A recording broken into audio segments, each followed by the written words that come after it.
Chapitre 10. Puisque les philosophes jusqu'ici n'ont pas eu l'occasion de s'occuper d'une philosophie du refoulement, nous croyons nécessaire dans ce premier contact avec le mystérieux problème de la formation du rêve d'en tenter une exposition aussi claire que possible. Nous nous sommes aidés pour notre schéma d'autres études que de celles du rêve, et s'il peut paraître d'abord un peu compliqué, il nous a semblé d'autre part qu'aucune de ces complications n'était superflue. Nous admettons que, dans notre appareil psychique, il existe deux fonctions créatrices de pensée. La seconde de ces fonctions possède ce privilège que tous ces produits deviennent immédiatement part de la conscience, tandis que l'activité de la première reste inconsciente ou bien n'atteint la conscience que par l'intermédiaire de la seconde. À la limite de séparation entre ces deux fonctions, au point même où la première rejoint la seconde, il existe une censure qui ne laisse passer que ce qui lui est agréable et rejette le reste. Les produits rejetés par la censure se trouvent alors, pour employer notre propre expression, en état de refoulement. Mais dans certaines conditions, pendant le sommeil, qui amène une sorte de relâchement de la censure, les activités réciproques des deux fonctions ne sont plus les mêmes. Les produits refoulés ne peuvent plus être rejetés entièrement et réussissent à se frayer un chemin jusqu'à la conscience. Toutefois, comme la censure peut bien être affaiblie, mais qu'elle n'est jamais abolie, il faut, pour être admis dans la conscience, que les objets refoulés soient déguisés de telle sorte qu'ils perdent leur caractère rebutant. Et ce qui pénètre alors dans la conscience, c'est un compromis entre les tendances de la première fonction et les scrupules de la seconde.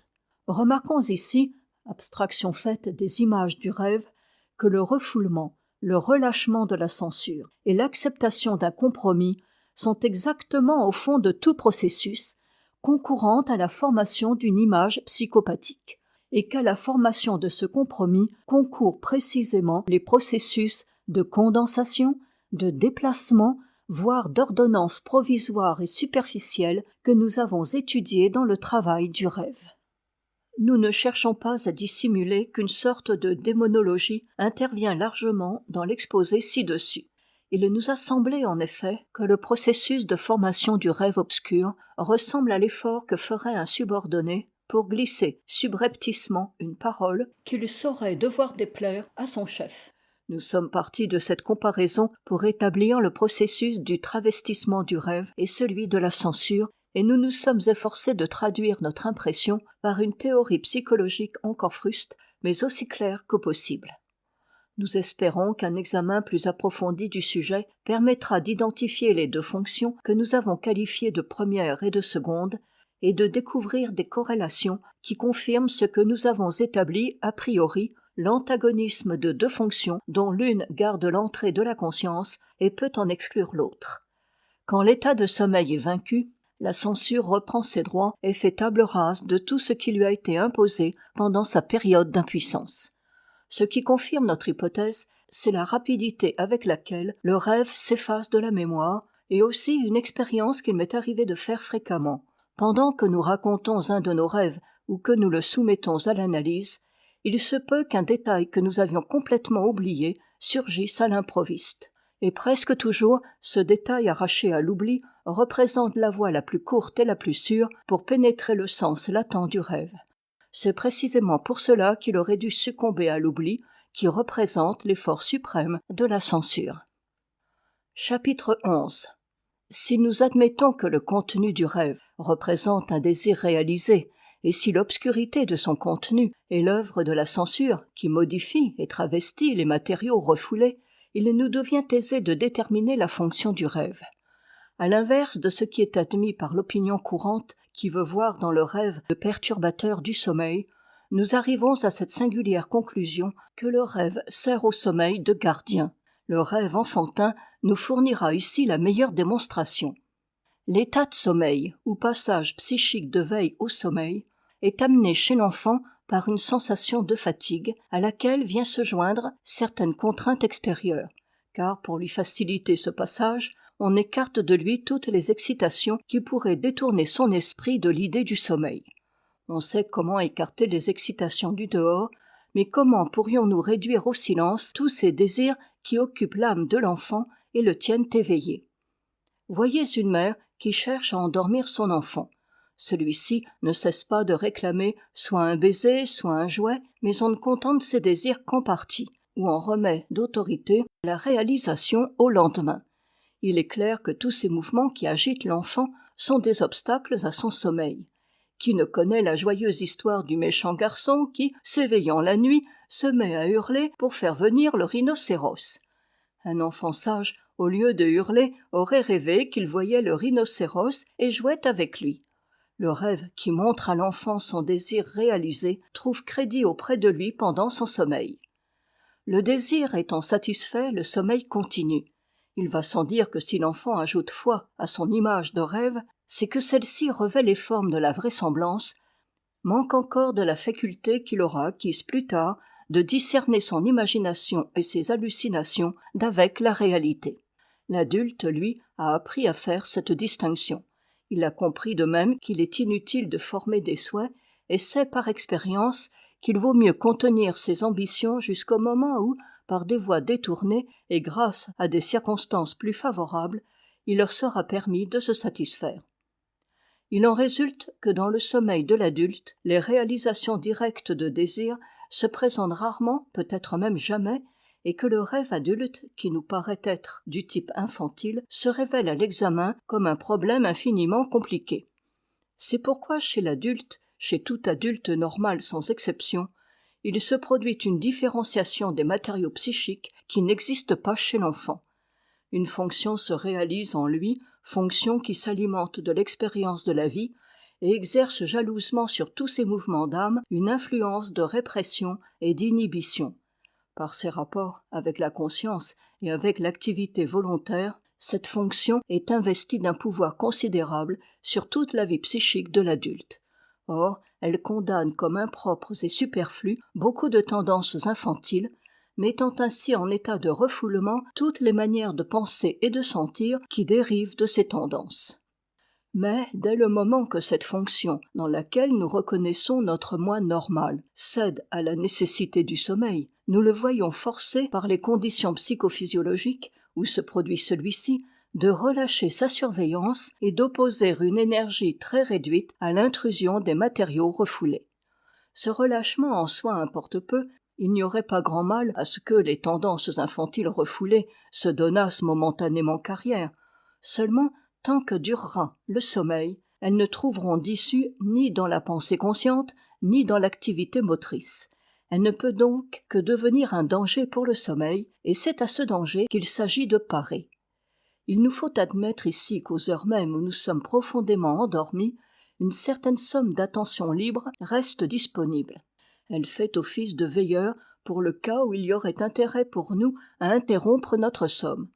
Comment expliquer sans cela que, comme le fait observer le vénérable physiologiste Burdach, chacun de nous, pendant son sommeil, reste sensible à certaines excitations sensorielles qui le touchent spécialement. La mère au vagissement de son enfant, le meunier à un arrêt du bruit de son moulin, et tous les hommes en général à l'appel de leur nom.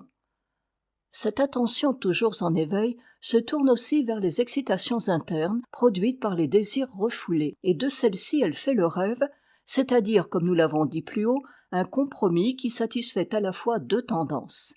Le rêve est en quelque sorte la décharge psychique d'un désir en état de refoulement, puisqu'il présente ce désir comme réalisé, et il satisfait du même coup l'autre tendance en permettant au dormeur de poursuivre son somme. Notre moi se conduit en cela comme un enfant. Il aime mieux croire aux images du rêve. Oui, oui, semble-t-il dire, tu as raison, mais laisse-moi dormir. Le jugement méprisant que nous portons à l'état de veille sur le rêve, sur son incohérence et son manque de logique, c'est le même sans doute que porte notre moi endormi sur les produits du refoulement. Mépris d'autant mieux fondé que ces perturbateurs du sommeil n'arrivent pas à nous mettre en mouvement. Nous en restons conscients pendant notre sommeil même, car quand les images du rêve s'affranchissent par trop de la censure, nous pensons « bah, ce n'est qu'un rêve » et nous continuons à dormir. On nous objectera qu'il y a des cas, par exemple, celui du rêve d'angoisse, où le rêve est impuissant à préserver le sommeil.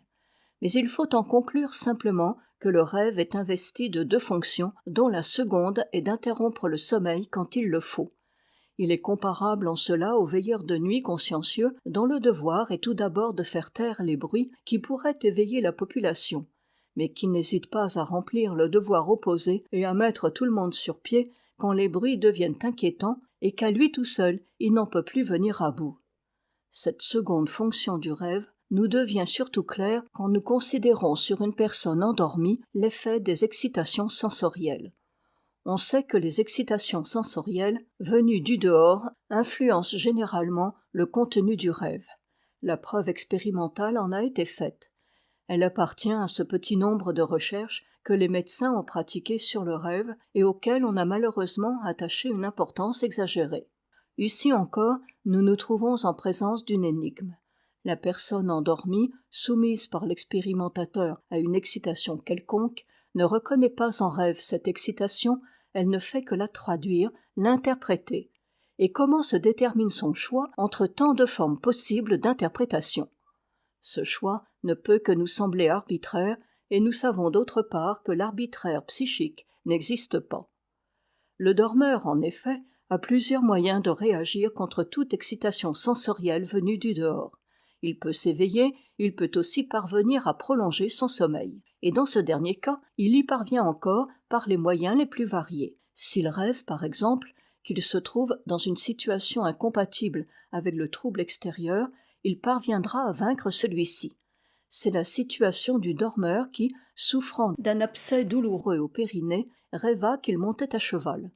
Le cataplasme destiné à lui alléger la douleur devint la selle de sa monture, et de cette façon il continua à dormir.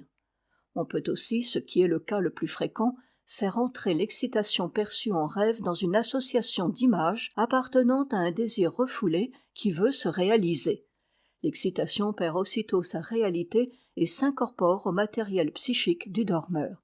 C'est ainsi qu'il arrive à un de mes amis de rêver qu'il récite une comédie, réalisation d'une idée qui lui est chère. On est au théâtre, le premier acte se déroule avec succès, un tonnerre d'applaudissements éclate. Et ici, le dormeur doit avoir réussi à prolonger son sommeil, car quand il s'éveilla, il n'entendit plus le moindre bruit et supposa, ce qui se montra vrai par la suite, qu'on avait battu des tapis dans le voisinage.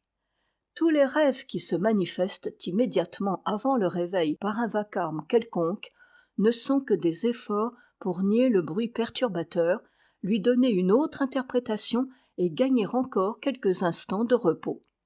Chapitre 12. Si l'on admet les exigences de la censure comme cause principale de la déformation du rêve, on ne verra rien d'étonnant au fait que presque tous les rêves des adultes se ramènent à l'analyse à des désirs érotiques. Nous ne parlons pas ici des rêves communément décrits sous le nom de rêves sexuels et qui présentent des images érotiques dépouillées de voile. Tous ceux qui ont rêvé les connaissent. Ils ne laissent pas d'être toujours assez surprenants, soit par le choix des personnes dont ils font des objets de désir, soit par l'abolition de toutes les barrières que l'individu éveillé a soin d'opposer à ses exigences sexuelles, soit enfin par certains détails bizarres qui semblent toucher à la perversion. Ce que l'analyse nous apprend, c'est que beaucoup d'autres rêves, qui ne semblent pas à première vue renfermer des préoccupations érotiques, se réduisent par le travail d'interprétation à une réalisation du désir sexuel. Et d'autre part, que tels matériaux de notre pensée consciente, qui semblent avoir passé dans le rêve de la nuit comme reliquats de la journée, n'y sont admis que pour tenir le rôle de figurants dans la représentation des désirs érotiques refoulés. Pour expliquer un état de choses dont on ne voit pas la nécessité théorique, rappelons qu'il n'est pas de tendances qui aient été mieux refoulées et combattues en nous par la morale et la civilisation que les tendances sexuelles. Et de plus que ces tendances, chez la plupart des hommes, savent parfaitement se dérober à la tyrannie des fonctions psychiques d'un ordre plus élevé. L'étude que nous avons faite ailleurs de la sexualité infantile, de ses manifestations obscures et généralement incomprises, nous autorise de dire que chez presque tous les individus civilisés, l'évolution infantile de la vie sexuelle s'est arrêtée en un point. Par conséquent, les désirs sexuels refoulés chez l'enfant deviendront plus tard les ressorts multiples et puissants de la formation des rêves adultes. Pour que le rêve, qui est une manifestation de désirs érotiques, n'offre dans son contenu manifeste aucune trace de sexualité, une préparation secrète est indispensable. Les matériaux des images sexuelles ne pouvant se présenter tels quels seront remplacés dans le contenu du rêve par des signes, des allusions ou toute autre forme d'expression indirecte. Seulement à l'inverse de ce qu'on demande généralement à ces formules, celles du rêve doivent avant tout n'être pas immédiatement intelligibles. Ainsi s'explique le fait bien connu de la représentation symbolique des idées de rêve, fait d'autant plus remarquable que l'on sait aujourd'hui que tous les songeurs de même langue se servent des mêmes symboles. J'ajouterais même que dans certains cas, la communauté des symboles s'étend au-delà de la communauté des langues. Comme le songeur ignore lui-même le sens des symboles qu'il emploie, la question de l'origine de ces symboles et des rapports qu'ils peuvent avoir avec leur objet reste entièrement obscure, mais le fait en soi est certain, et ce fait semble de toute première importance pour la technique de l'interprétation du rêve. Il est clair que, pour qui connaît à fond cette symbolique, le sens du rêve, de tous ses détails et de certains de ses fragments, devient des plus faciles à comprendre sans qu'il soit nécessaire de faire subir au dormeur un interrogatoire sur ses pensées de rêve. Nous nous rapprochons ici de l'idéal populaire d'une part, et d'autre part de la méthode chère au peuple primitif chez qui les images du rêve s'interprétaient uniquement par des symboles.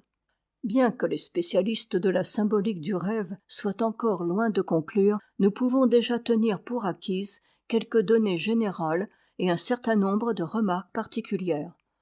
Il est des symboles à interprétation unique. Ainsi, empereur et impératrice, roi et reine signifient père et mère. Chambre signifie femme. Et les portes d'entrée et de sortie représentent les ouvertures naturelles du corps. Les symboles employés par le rêve servent le plus souvent à recouvrir des personnes, des parties du corps ou des actes qui intéressent la sexualité.